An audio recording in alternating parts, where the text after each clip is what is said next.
বাচ্চাদের একটি জায়গায় ভুলেও আঘাত করবেন না, বাচ্চাদেরকে শাসন করবেন, কিন্তু একটি জায়গায় ভুলেও বাচ্চাদের আঘাত করবেন না। আল্লাহ তাআলা কোরআনে বলছেন, আল্লাযী খলাকাকা ফাসাওয়াকা ফাআদালাক, আমি আমার বান্দাদেরকে সুষম সুবিন্যস্তভাবে আমি সৃষ্টি করেছি।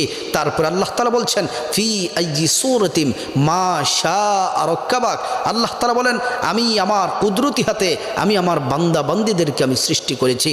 এই জন্য মা বোনেরা, আপনার সন্তান যদি দুষ্টুমি করে তাহলে শাসন করবেন, কিন্তু বাচ্চার চেহারার মধ্যে আঘাত করবেন না, চেহারার মধ্যে আঘাত করবেন না।